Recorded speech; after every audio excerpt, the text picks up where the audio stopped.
You know, niggas gotta get their priorities together. Got their mind on the wrong things, spending their money in the wrong way. Trapaholics, real trap shit. Say you need that car with the rims and a trunk, just like Jim. It's more than life. Yeah. I'm telling you. Talk to him. Say you need that LV bag with the belt and the hat. That's all you got though. It's more than life. Yeah. Talk to him. Real.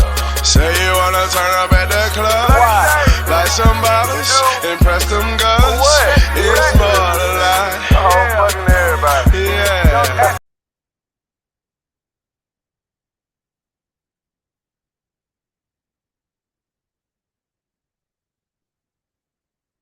Good evening, everyone, and welcome to Saints and Appetizers podcast.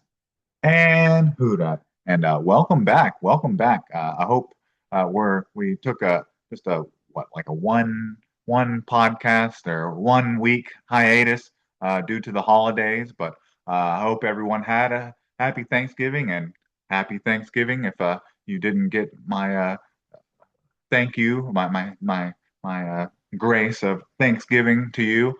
But yeah, so it just took off for Thanksgiving for making the picks for the Saints game against the Miami Dolphins this past Sunday. So the Saints ended up dropping to 2-10 as the Dolphins improved to 5-7 as the Saints lose 21-17 to the Miami Dolphins.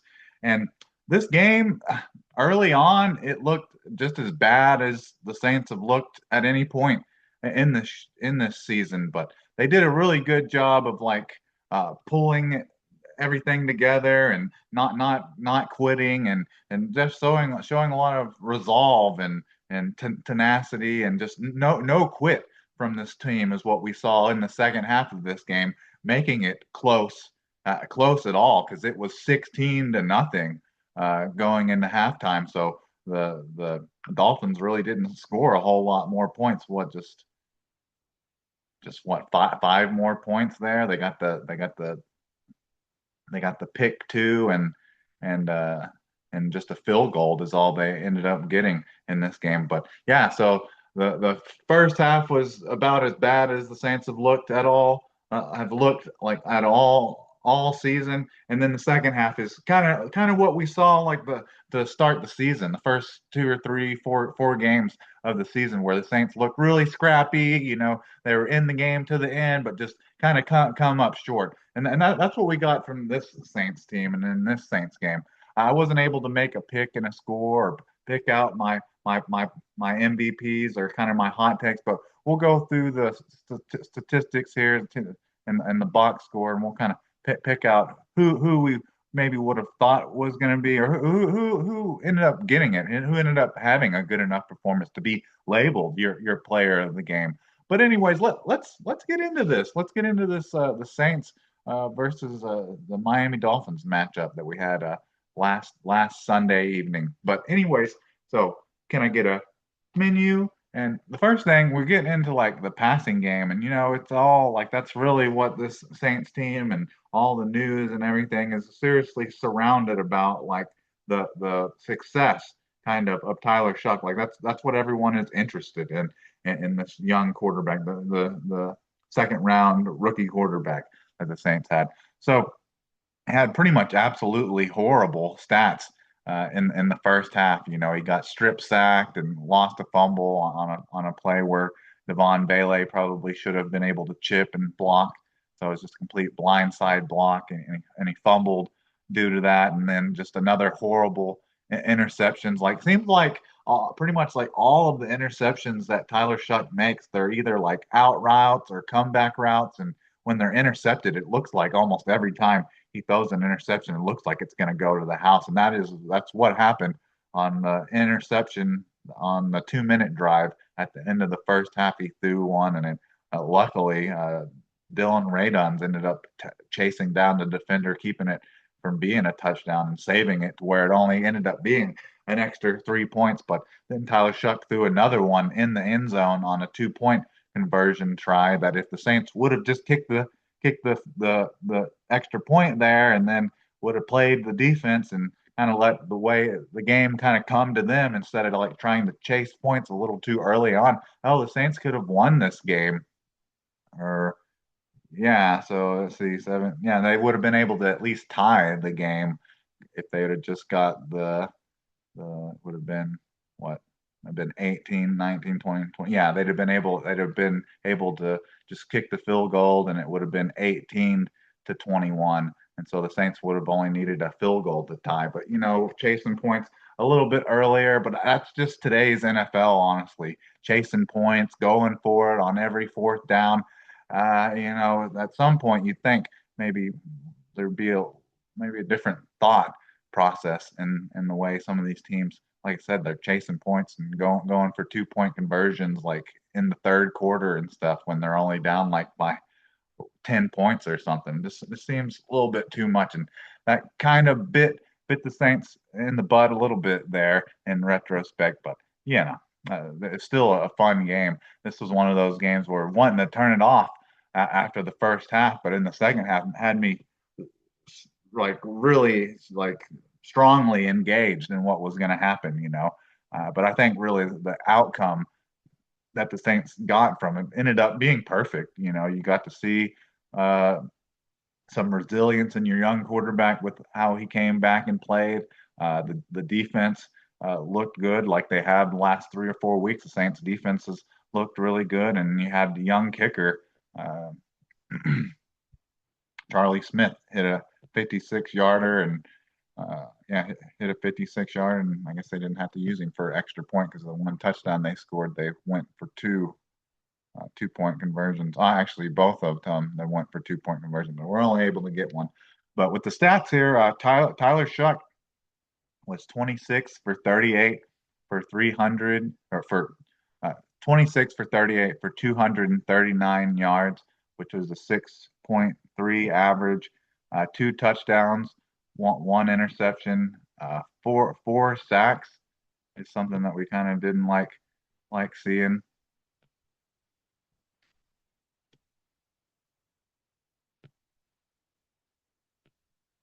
The 4 sacks is what we didn't end up liking to see in this. Was the four sacks. He didn't do a great job of avoiding the sacks in this game that he has in previous games. And actually, it seems like the last couple games he's run into sacks and hasn't done as good as we saw kind of from Spencer Rattler earlier in the season in regards to like avoiding sacks. And that was something that I kind of was congratulating him for, kind of giving him some props for that, even though he was getting sacked 3 or 4 times in these games, that he wasn't ever like fumbling it. He was never coughing up. Well, we got that in this game finally, but can't put it all on Tyler Shuck because Devon Bailey just completely whiffed on the block there and just a complete blindside block. Couldn't see it coming, didn't think it was coming. But Von Bailey, he definitely did a good job later on in the game. Making up for that bad block attempt. So 4 sacks for loss of 26 yards and a fumble lost, a 29.9 QBR. So really bad in regards to QBR, but a 91.9 rating. I guess the QBR probably takes into account like the sacks, the interceptions, the pick 2 interceptions. It takes into account a little bit more of that stuff than just the quarterback rating, which is more just like yards and attempts and touchdowns and interceptions. So goes a little more goes into that.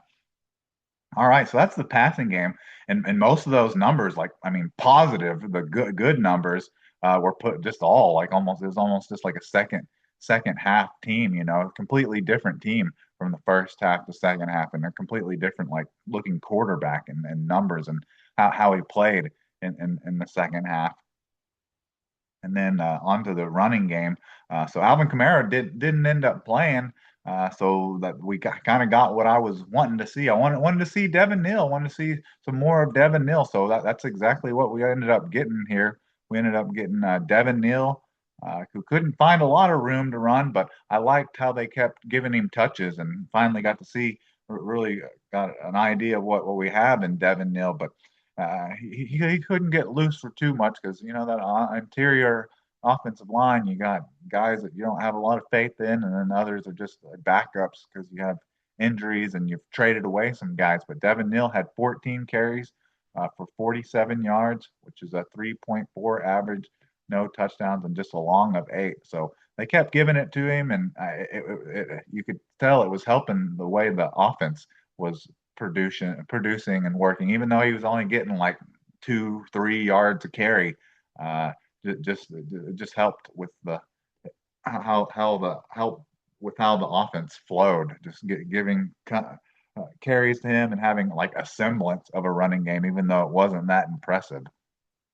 And then Tyler Shuck had 6 carries for 18 yards, along of 8. And then Evan Hull, I'd never even heard of him until Sunday when he got his first couple carries from the Saints. But yeah, Evan Hull, I guess, whoever that is, had 5 carries for 15 yards and a long of 5. Taysom Hill had 1 for 2, and Mason Tipton had 1 for -yards. So the running game didn't really help out a lot, but just getting the touches and it being just involved, I guess, helped a little bit more involved in the second half. It was kind of the same thing. Like the Saints just couldn't do like anything.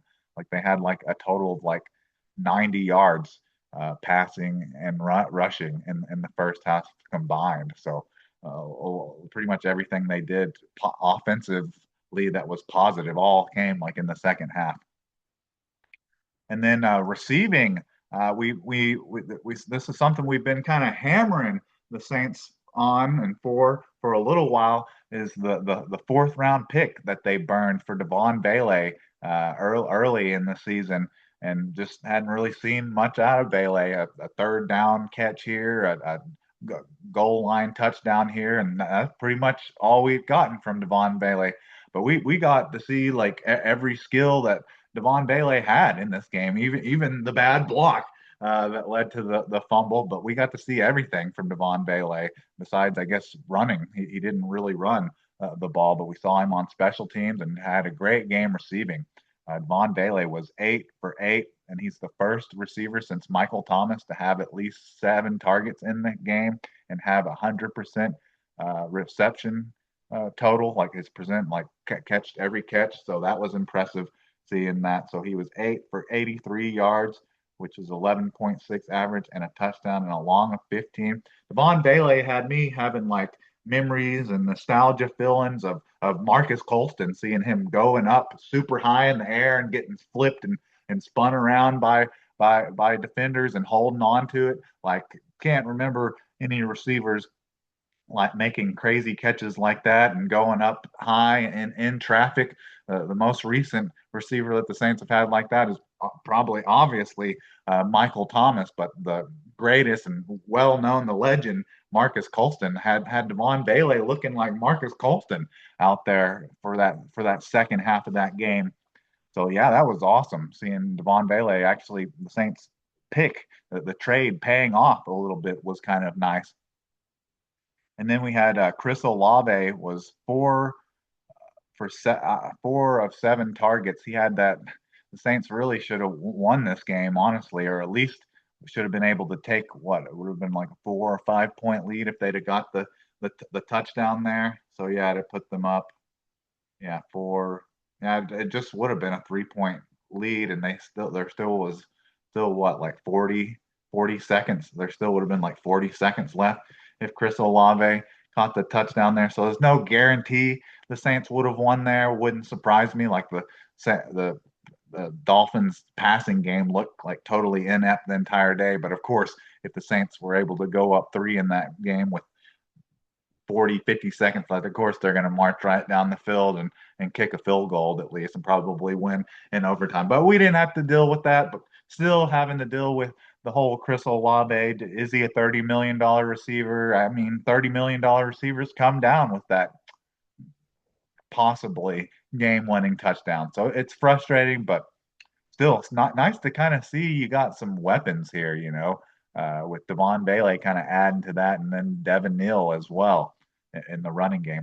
New weapons are getting involved. I guess it kind of took trading away players and other players getting hurt to see kind of what you have in some of your young prospects in the future.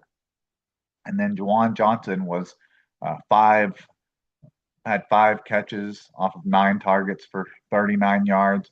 Devin Neal got involved in the receiving game again, kind of like what we were first kind of saw him. He had 4 or 5 catches last week, so it was nice to see him have three catches off of 3 targets for 22 yards. And Mason Tipton had 3 for 20. Foster Monroe had 2 for 13, and Taysom Hill had 1 for 5. And then the Saints defense, they're what kept the Saints in this game. Like really, besides like the long run early in the game, what was it, the first drive of the first drive of the Miami Dolphins. He had Devon Achane had like a 29-yard touchdown run, but besides that, they did a relatively good job on defense, just playing hard and playing tough when there's really nothing to play for. So got to really congratulate them and be proud that the defense has found no quit in them, even when the season's pretty much done. And with what kind of performance the Saints offense put forward in the first half, that they continued to play tough and play hard, was really nice thing to see, and gives you at least a little bit of confidence about maybe Brandon Staley's defense and the future of it. But I'm saying like the future of it, but man, you got these old guys that everyone, a lot of people were wanting to get rid of in the offseason or during the trade line, and they're still like some of the best players on the defense. But he had a veteran linebacker, Demario Davis, led the team in tackles with 9 total, 5 solo. And then Terrell Burgess was right behind him with 7 total, 3 solo, and a pass deflection. And then Jonas Sanker had 5 total, 1 solo. And then we got to the sacks here. Cam Jordan was 4 total, 2 solo, 2 sacks. Cam Jordan, 36-year-old Cam Jordan, is now leading the Saints in sacks this year with 6.5, and he hit on 2 of his sack total bonuses hit. So he made like $600,000 on Sunday. 600,000 on just 2 sacks that he had last week. So a little more than half of a million. And then he had 2 tackles for loss and 3 quarterback hits. We had a vintage Cam Jordan game there, kind of what I was hoping to see from him the previous week against the Falcons, even though he had a strip sack in that game. But I was picking him as my MVP player of the game, defensive player of the game last week. So maybe I made my pick. Seems like that's been how a lot of my picks have gone this year. I'm usually picking them a little early. I'm usually picking them a little premature. But I ended up stringing together 2 good games back to back by Cam Jordan. It would be amazing to see him in what he's in, like season 14, I think. And he's 36 years old. If he has double-digit sacks like that, after Cam Jordan had the 2 sacks, I was happy enough for the game to go any way really, besides anyone getting hurt. Like that made me happy enough. I was content after Cam Jordan got the 2 sacks in this game. And then Brian Bresee also had a sack. He had 4 total tackles, 2 solo, and 1 sack, and a tackle for loss and a quarterback hit. And then Chase Young had 2 tackles, 2 total tackles, 2 solo, a sack, 2 tackles for loss, and a quarterback hit. And then Kool-Aid McKinstry had a good game as well. He was 3 total tackles, 2 solo, 1 tackle for loss, 1 pass deflection, and an interception in the end zone. So taking a touchdown, taking points away from the Dolphins with a nice play there by Kool-Aid McKinstry. So he had the interception, but also had one of the biggest plays on defense that really kept the Saints in this game and kept the game close, and gave the Saints an opportunity at the end to win it when stopping Devon Achane and the Dolphins on a 4th and 1 had Kool-Aid McKinstry just knifing in from his his left side and dropping Devon Achane for a loss on a big fourth down that kept the Saints in the game. So that was impressive by Kool-Aid McKinstry. Kool-Aid McKinstry had a good game. I really enjoyed watching this young secondary this season. You know, you got of course Kool-Aid McKinstry and Jonas Anker, and then even Quincy Riley. I think Quincy Riley was robbed of an interception in this game as well, where they saw it bounce, but when it bounced, they thought it bounced off the ground. But to me, it really looked like it bounced off of his gloves and then into his chest, and should have been an interception. Would have been even more impressive or interesting to see how this game would have went if that would have been registered as an actual interception to Quincy Riley. So I love this young defense, a young secondary that the Saints have put together, and they haven't put a lot of assets into it. These aren't like a lot of guys that are like first round picks or anything. There are a lot of like mid round picks, and you know, highest one or what? Kool-Aid McKinstry was a second round pick, and you got these guys that are fourth and fifth round picks, but young secondary making plays and just not really getting burned too often, at least. And then kick returns, you had Mason Tipton had two kick returns for 58 yards, along of 36. Dante Pettis had two kick returns for 47 yards with a long of 24. I had two punt returns by Dante Pettis for 12 yards, a long of 7. And then Charlie Smith, who we were talking about, how he made his only 3 points, didn't get a chance to kick an extra point because they went for it both times. They scored a touchdown. But man, for your first kick in the NFL, banging a 56-yarder right down the middle in an outdoor stadium. I mean, I don't think with the mindset that Blake Grupe was in and how he was being all yip-tastic, even with not being able to make kicks in the Superdome with all the soundboards and scoreboards all turned off. Like I don't see Blake Grupe making that kick that Charlie Smith did, and it was like I said, it was right down the middle, and it had room to spare. It probably would have been good from 65. I guess the question now with Charlie Smith is just can he be consistent with that? Can he consistently, on top of making the long ones, can he make what you consider chip shots consistently and constantly make them? And in high pressure situations, it would be interesting to see how Charlie Smith produces in those type of scenarios. But nice to see you have a young, confident kicker with a bazooka, a cannon of a leg, and then banged on Kyer Kroger a little bit. Pretty much any time Kyer Kroger has a bad game, we're kind of banging on him and going back to how that was kind of the position I was worried. One of the ones that I was most worried about going into this season because we just punter you've never heard of, an undrafted rookie free agent who the Saints have seemed like they've got a new one every season at the punter position and somehow beat out the Alabama punter. But Kyer Kroger had a bit of a bounce back game after being pretty terrible. He only averaged like 39 yards a punt and had like a punt of like 30 yards or something in the game against the Falcons. But he there was none of that in this game. He was booming some punts in this game, and maybe his best game, honestly. But Kyer Kroger had 6 punts for 293 yards, an average of 48.8, which is pretty impressive. One touchback, three inside the 20, with one inside the 5, and a long of 60. So hey, maybe Kyer Kroger is getting his feet kind of underneath him and kind of settling in. That would be nice to see a couple repeat performances and see him string together some games like that by Kyer Kroger. So those are like the stats and all that. Let's look at team stats real quick here.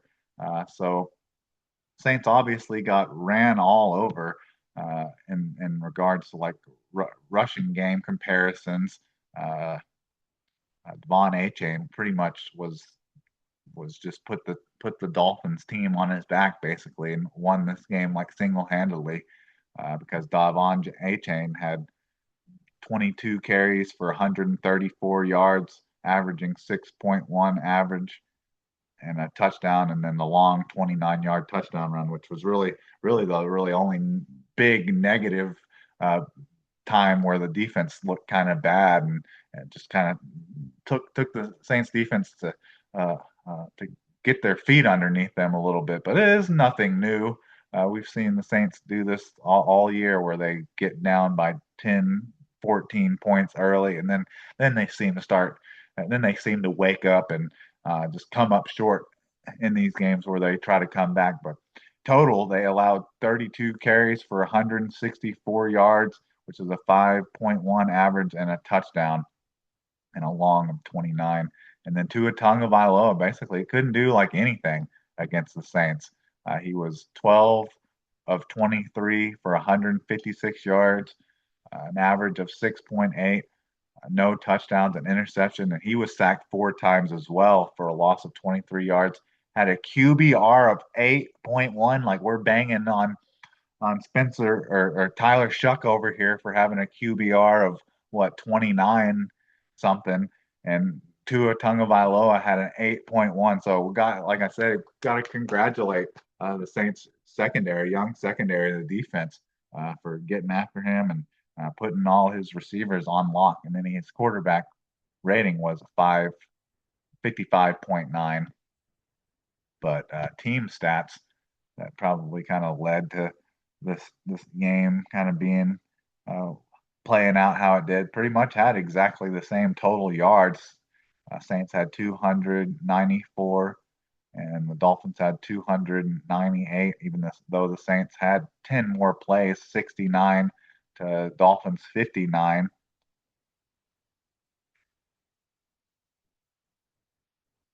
And then penalties.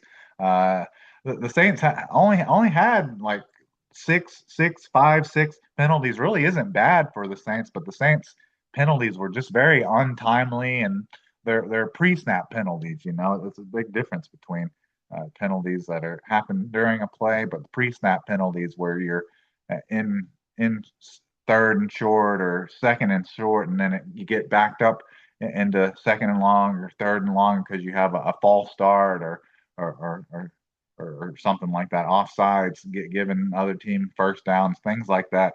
But they were just 6 for 45. But like I said, they had some uh, very untimely like false starts towards the end of the game where they're trying to come back or just trying to get in field goal range. And then the Dolphins were pretty flawless in regards to their play, besides their quarterback play being absolutely terrible. But they were just 3 for 15 on their penalties. It seemed like they had more than that for some reason. I don't know why. And then the turnovers, that's usually the big indicator who wins a lot of time. The Saints had two, the Dolphins just had one, and then almost exactly the same time of possession to the Saints. 39-52 for the Saints and 30-08 for the Dolphins. So I mean, really the key difference maker in this game was probably the lost fumble here. So the lost fumble or the interception, multiple interceptions, you could really say, if you call the pick two an interception. You could maybe say it was three turnovers for the Saints, or at least 2.5. That definitely, and probably the worst one of the three, because it actually gave up two points and took away at least 1 point if you just kicked the extra point. But anyway, so that's the box score and kind of the team numbers there. So the next thing is I would have picked like an MVP or something if I'd have done a prediction show, a pregame show for the Dolphins game. But I just too much out of town, not good, not having good Wi-Fi and stuff, going out in the boonies out there in Sykes, Louisiana, and all that. So just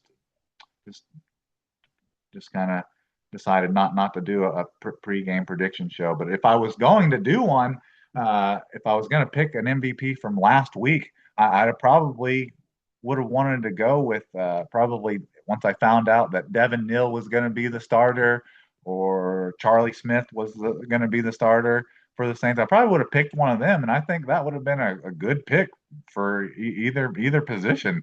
Honestly, like you definitely give Charlie Smith the special teams player of the game for making that boom and that 56 yarder like right down the middle, and he was also pretty respectable on his kickoff returns. Like didn't seem like there were as big of returns in the kickoff. Maybe he did a little bit better in the kickoff coverage game. I don't know. It just didn't seem like every single one was being brought like to the 30 plus when Blake Rupe was kicking.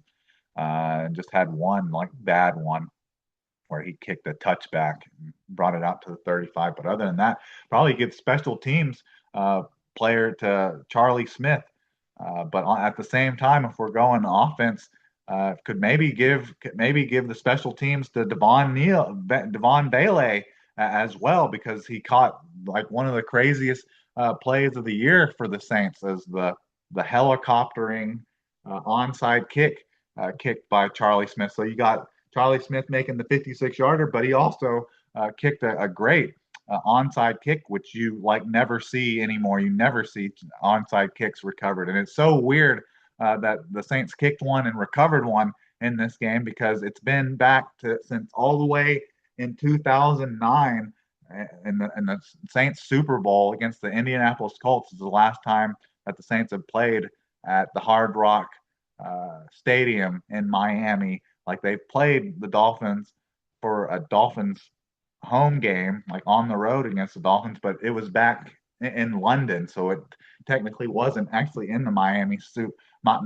Stadium, the Hard Rock Stadium. So going all the way back to 2009 and Thomas Morstead's onside kick against the Colts, and the Saints recovered one in this game. Pretty crazy coincidence. Pretty awesome. So yeah, the Saints didn't win this game, but realistically, it turned out to be the perfect like outcome. Like the Saints showed resilience and played good at the end of the game and kept their draft position all in one. Kept their draft position, and it was an enjoyable game to watch. But I will say that it's kind of a bummer not capping off the comeback win and not being able to at least tie the game, at least after recovering an onside kick, because it just never happens. So it just feels like they didn't take full advantage of a play in the NFL that just like never happens. And on top of that, I'm surprised that the refereeing in this game was a little suspect at times, but I'm glad that it was. There was not much in me, not much faith in me that the onside kick there was gonna stand or not. The only way I see that it happened, I guess, is at the end it just barely grazed off of like the thumb of a Dolphins player, and like literally, if that Dolphins player wasn't wearing a glove, it wouldn't have hit his thumb. Like that's how close it was to not standing. And with it being the Saints always get the butt end of calls like that. So it was pretty wild that they recovered it and then it actually stood, even though it looked like Devon Bailey touched the ball maybe like half a yard early, but still crazy, and still goes down as a onside kick successful recovery, which you don't get to see that very often. But a little disappointing that they weren't able to cap it off with a win. But like I said, in all the grand scheme of things, it's probably best that it didn't, because the Saints get to keep their draft position. So that's special teams. That was special teams, and then offensively, we already talked about it a little bit with Devon Bailey, who a couple weeks ago we picked as the MVP and kind of had a disappointing game. But like I said, he had me feeling like some Marcus Colston, prime Michael Thomas kind of vibes with the way he was making these crazy catches in traffic over the middle, going up high and getting flipped around. You see in his legs helicopter and whip around in the air and him coming down with these catches. Like, yeah, give me more of that. I need that injected in my veins because the Saints haven't had a receiver like that since Michael Thomas, honestly. But yeah, Devon Bailey, easily the offensive player of this game with 8 catches off of 8 targets, so 100% reception percentage there with 93 yards and 11.6 average and a touchdown and a long of 15. So impressive showing by Devon Bailey. Hopefully he can end the season with stringing a couple games like that together would be nice, and see that he's going to be part of the Saints' future going forward, and as their uh, contested catch, jump ball type of receiver. Like that's the target. That's who we're going for on these tough third down situations. So that's your offensive player of the game, Devon Bailey. And then defensive player of the game, we talked about how we picked Devon Bailey a couple weeks ago, and he kind of had kind of a kind of disappointing showing. Well, it kind of did the same thing with Cam Jordan, even though Cam Jordan did have a strip sack last week against the Falcons. It seems like I always kind of pick my MVPs like a week early. I'm always a little premature on this, but yeah, I would think you'd either have to give it to Cam Jordan for having his 2 sacks, or really the two of the biggest plays on defense uh, that really could have changed the outcome of this game, or definitely did change the momentum a little bit, was definitely Kool-Aid McKinstry's red zone interception and his tackle for loss on 4th down by Kool-Aid McKinstry. So it might have to have co-defensive players of the game, with Cam Jordan having the 2 sacks and Kool-Aid McKinstry having the interception and the tackle on 4th down. But those are your players of the game.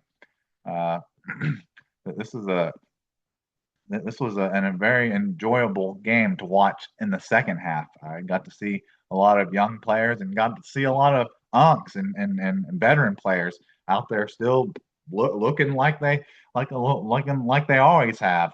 But so that's the MVPs kind of along the lines of players that we would have picked. I think I originally maybe would have picked maybe Charlie Smith or Devin Neal. I don't think Devin Neal had a good enough game yet to where you could say he's player of the game, but I could see it with Charlie Smith. And so down to my pick, which obviously we don't have it recorded. We don't have picks, text, video of it, so don't have receipts necessarily for what my pick would have been. But I would have picked the Dolphins to win this game. But I think I would probably predicted them to win by maybe a little bit more than what, just 4 points. I think I'd have maybe seen like the Dolphins getting like 20 maybe like 26-13 or something like that. A little bit more handily handled. I could have seen the Dolphins, but the interception at the end of the first half had me concerned. I was really getting kind of worried, concerned there that the Saints were going to get shut out by the Dolphins. Like I just was like, I just need the 3 points, and then he throws the interception, and maybe that's something really Tyler Shutt needs to work on, is just interceptions in bad scenarios where you have to worry about them getting returned for touchdowns. These out routes and comeback routes have been like all the interceptions you've seen Tyler Shuck getting intercepted on in these games. But anyways, so that's the Saints game. The 21-17 loss to the Miami Dolphins, dropping them to 10-2, and the Dolphins improving to 5-7, and I guess still being somewhat in the hunt in the AFC. But so that's the Saints game. It felt very similar to the games earlier in the season, where he felt like a young, scrappy team and at least had a chance at the end. But at this point in the season, Saints really don't need to win. It would kind of be more detrimental than it would be helping at this point. So I'm good with it. And as long as it's not like a divisional opponent, I don't really care all that much. Really, the first time I'd really cared about the Saints losing a game this season in a while was just because they lost to the Falcons, and it might feel and sting a little bit more losing next week to a Buccaneers team, but still, I think as long as we get good performances, good showings from our young quarterback and our young secondary and our trade pieces, pieces that we've traded for, and young running backs and things. Just as long as they look like an actual NFL team, actual NFL players during the game, then I'll be happy. And win or lose, and really at this point in the season, probably be hoping that we lose because the Saints are currently picking third in the NFL draft. So really don't need to win out and go on a 5-game winning streak at this point in the season. But anyways, I think that's about all I have for you this evening. So who dat? And can I get a check, please?